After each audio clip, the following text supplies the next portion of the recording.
On today's NASM-CPT podcast with me, Rick Richey, I explore how younger trainers can work with aging clients. And I also talk about how it's not just aging clients, but worn clients. As the aches and pains of life start to grow, a young trainer may not understand what those aches and pains are, or even where they come from. No, but none of us know where they come from. They just show up and things hurt. Okay, so life hurts, aches and pains happen.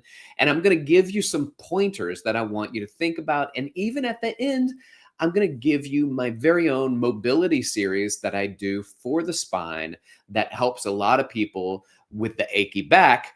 Let's prep. Let's get people ready in their warm up and ready to do a workout. But as they age, sometimes you got to spend a little more time, a couple more minutes helping people feel better, function better, and move better. Make sure you like, follow, subscribe, and leave a 5-star review. Now, here's the episode on how younger trainers can work with aging clients. You're listening to the NASM-CPT Podcast with Rick Richey, winner of the Sharecare Emmy Award for Social Storytelling and the official podcast of the National Academy of Sports Medicine. Hey, y'all, and welcome to the NASM-CPT Podcast. My name is Rick Richey, and today I want to talk about younger trainers working with aging clients. Now, to be honest, if there is an aging client, they're probably working with a younger trainer. However, let's take younger trainer into the majority of people who are in the fitness industry, the majority of people who are doing personal training, and for all intents and purposes, y'all young. There are people like me. I am 47 years. I will be 48 years old in less than 1 week. So I'm going to put myself in the aging category because I ain't in the younger category. I know, midlife. I get it. It's not what I'm talking about, because it's not just an aging body, it's also a worn body, and I've done some stuff to this body. There's years of martial arts and tumbling and pratfalls that just make the bones ache. And so when we get a younger client, a younger trainer, it's hard to know what an aging body is going through. It's hard to know what, let's say, first of all, menopause, which we're not going to spend time talking on today, really. It'll be another conversation, and it'll probably be good for me to bring in somebody who can talk at a high level about this. But what it really is that there are aches and there are pains, and they pop up all the time, and they pop up for no reason. The client says, "Oh, my back's really bad today. Be gentle." And the trainer's like, "What happened?" And the client's like, sleep. That's it. I went to sleep. I woke up in pain. I was fine at night. I was fine when I woke up to pee 3 times in a row. But on the 4th time when I woke up, my back had enough of whatever was going on. So what did I do? Nothing. I did nothing. And the younger client, the younger trainer is like, I don't even understand that. And I'm like, I know you don't understand. With your body with all the cartilage in place and and no itises in your body anywhere. You just don't have an itis. As soon as you get an itis, you'll start to understand.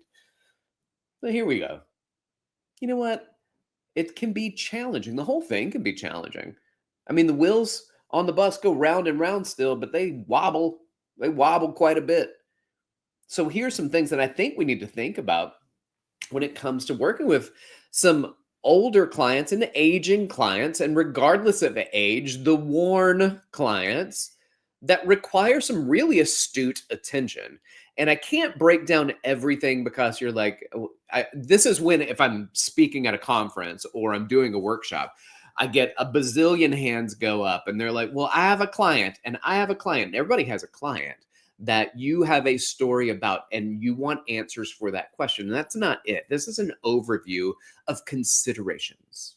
There's an overview of considerations. I'm going to give you some ideas when it comes to some spinal stability, when it comes to mobility, when it comes to some more gentle dynamics that help to build and prep the body in order to get to where they need to be to safely, effectively, and efficiently do a workout.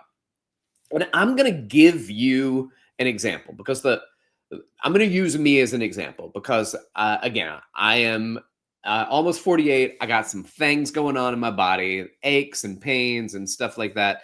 And I do pretty well. But listen, you've got to extend that warm up a little bit. Now, I'm going to start with really just my knees, my right knee in particular. I've had 2 surgeries on that. When I had one when I was 17, I was in high school. And then 2 years later, I had another one when I was in college. I was 19 years old. And I haven't had a surgery since then. Doesn't mean Papa don't need a surgery in there. It's just when's a convenient time to do that. So what do? Suck it up. But there's some great things about sucking it up that you can do so in a really good way that helps, where it pushes a potential surgery back. Because a few years ago, I was in a lot of pain. And I went in and I got my imaging done, and you should have seen the image of that knee. I'm telling you, that medial condyle of the femur, there's nothing between it and the tibial plateau. They just sitting right on top there. And on the lateral side, you're like, oh, it must be cartilage in there. But on the medial side, none exists. And so it aches, it hurts. Sometimes there's a wobble in my knee, and that wobble isn't instability. That is a wobble of aversion of pain. So you go in there and you see a wobble in the knee as a trainer, and we're like, uh-oh, we need to find out, is it a stability issue? Is it a coordination issue? Is it a strength issue? Is it a flexibility issue? Is it all of the above? It might be none of those things. It might be pain aversion. And we're not here to address pain, but I will tell you this. I will get on a foam roller and it will change my life. I get on a foam roller before I do squats. So let's be specific about this. Before my workout, before I do squats, and squats really ache my knee a lot. But if I get on the foam roller and I do squats, it helps. It helps incredibly. But you know what else helps? Doing squats as a warm-up, because my knee will still aggravate. It will still bother me. But in my first set, I'm like, geez, it just doesn't feel good. And this is where a lot of people will stop. And I'm not telling you to tell your clients to push through it. I'm saying you can limit your range of motion, because I know that a lot of you trainers out there love the A to G squats, but I can barely get my A to parallel. So let's consider what are other options that we can do, because we can make it work. And sometimes a 2-legged normal back squat, barbell back squat, hurts my knees. And sometimes it doesn't. And oftentimes when it's achy, a warm-up set doing the foam rolling, game changer. Sometimes it doesn't. Sometimes it just aches. It still hurts. So what to do next? Consider what it would be like to not do bilateral. So let's do unilateral. Let's see if it feels okay to do a split squat, or to do a lunge, or to do a step up, because sometimes some things hurt and other things that are just as effective when it comes to working the muscles, they feel fine. So there are considerations that we can look into, but this is all part of a warm-up, and we'll get into specifics right after this, because this episode of the NASM-CPT Podcast is brought to you by NASM-1, the membership for trainers and coaches. Members enjoy unlimited access to hundreds of career resources. Get the Edge app to schedule and program clients, enjoy half off all certifications and specializations, access to free CEUs, and more. All of this for just $35 a month. Come on, go to nasm.org/membership to learn more about NASM-1. All right, so let's talk about the foam rolling. It makes a world of difference for me. It makes a world of difference for my knees.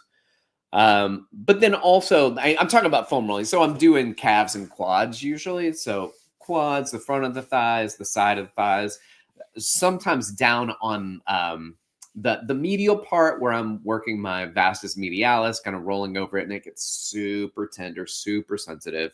And so doing something like that, also adding in a potential warm up where you're just building the lubrication in that joint. Now, so not just a squat warm up, but it could be things like, yes, you could do treadmill, but having something that will move more like the range of motion of a squat, which would be like a bike, right? So a bike brings that knee into greater flexion. It brings the hip up. So that might be a good warm up. So just doing the warm up like that, getting the synovial fluid in there, lubricating that joint, and giving you a big assist for your clients. Because here's one thing that is a big problem: younger trainer, aging client. The problem is, because you don't know how I feel, I can't connect to you. You certainly can't connect to me because I've been young before, but you've never been older. So what's the problem? The problem is I'm concerned that you have a hard time putting yourself in somebody else's shoes. Empathetic training. Can you put yourself there and say, well, have I ever hurt my knee before? What did that feel like? And was I able to lift? And was that the same kind of pain? What are the considerations that you can make? Because you probably all rolled your ankle. You probably all tweaked a muscle in your neck and realized that your neck hurts. You kind of have a hard time doing pretty much anything else. Same thing with the back. So where are the considerations that you're putting through? And I would venture to say that this should be a welcoming bell to a lot of fitness professionals who are out there that are working with older clients, which is great, but also older trainers, because an older trainer is more likely to get an older client. And now, because of my age, it's hard for me to say that I am older, but when I work out in a class with a group of trainers and they're crushing it, and I'm like, I can't even do that. My knee, I can't even do that. That shoulder, I can't push it that way. And that's hard for me. And so what does that do? That pushes me away from actually doing the trainer classes, the group classes that we do as trainers, because these monsters are in there doing a great job. And I'm avoiding things because they hurt. And so why group classes are harder for me to do than workouts on my own. That's probably why your clients, it's easier for them to work out with a trainer one-on-one and not in a class, because a trainer can pay attention. But are you? And not only are you paying attention, but are you also allowing the things that hurt me to hurt and not pushing me to do things that I can't do? Right? So you've heard me say it before. I will continue to say it. Do what you can, not what you can't. And a lot of people out there, your clients included, because you're there, because you're younger, they want to show off for you, and they will want to do things that they probably shouldn't be doing. My job as a trainer, as an empathetic trainer, knowing that they are trying to push themselves because they're working with a trainer, sometimes my job is to say, pump the brakes. You don't have to do that. We don't need to do that. I'm not trying to get that from you. What I'm trying to get from you is this. I love that you want to work hard. And there are times that you can work hard, but only in places that don't ache, that don't cause you pain, that don't take you to a place where you're going to be inflamed once you leave. I don't want you to have a flare up because you were working out with me, but I don't know how to control from that unless I start easy and build from there. But I also know that that nice warm up leading into it is a game changer. Again, foam rolling for my knees makes a big difference. So I'll do calves and quads, my adductors, the vastus medialis sometimes gets a little love, that lateral medialis.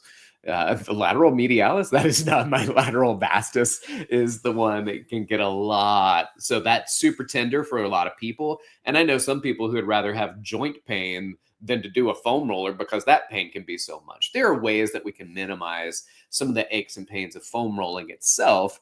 One of my favorite things is I use a 3-foot foam roller, and I do both of my thighs at the same time when I'm anterior, when I'm face down. But The other thing is if I got to go to my lateral thigh, then I'll put two foam rollers side by side.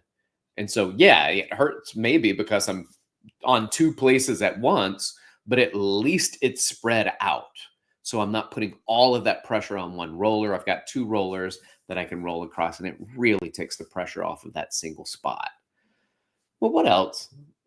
There a lot of people, let's talk about backs. And there's a world of difference when we start looking at adding what I do with clients is a mobility series for their backs. Because I get people that come in and they're often very stiff.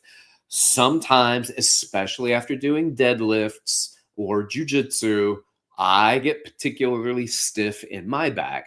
So I'm going to take you through a kind of typical spinal warm up that I do for my clients. And again, as we're aging, taking the time to do the warm up. And if you've got clients that are like, look, I don't want to spend all my time in here doing the warm up, then that's cool. If you don't want to do 10, 15 minutes of prep, trust me, if we're left with 45 minutes, including, let's say, a 5-minute cool down, so 40 minutes of working out, yo, I can get to you in 40 minutes. I don't need the full hour. What we need to do is take care of all the fitness components, and I can hit your muscles, I can tax your cardio, I can get training effects on all the above, but let's make sure that your spine is working for you, not against you. And so the first thing this is kind of a typical thing. I'll start with a client supine, so they'll be face up on a table or on the floor, and I'll have them go through a bridge series. Now, the bridge series that I do is I have them bring their feet relatively close to their butt. If it's too close to their backside, that may bother their knees. If it's too far away, it's more of a hamstring exercise than a glute exercise. So I like to get the glutes involved to support the back. Doesn't mean the hamstrings don't need some attention, but let's prioritize glutes and then use the hamstrings as a supplementary muscle, as an ancillary muscle for those hip extensions. The big part, right? They're synergist, but let's prioritize glutes. But here's the other thing. If I get a good bend in my knee, when people lift up into the bridge, they get an active stretch in their rectus femoris. If you get that rectus femoris, the knee is bent, the spine, the hip is extended. That's how you stretch your quad, right? So your bridge position is the quad stretch position. So lift up to that position, hold that position. I have them hold for about 30 seconds, really focusing on two things. I'm holding up 3 fingers. So let me go with 3 things, even though I really focus on 2.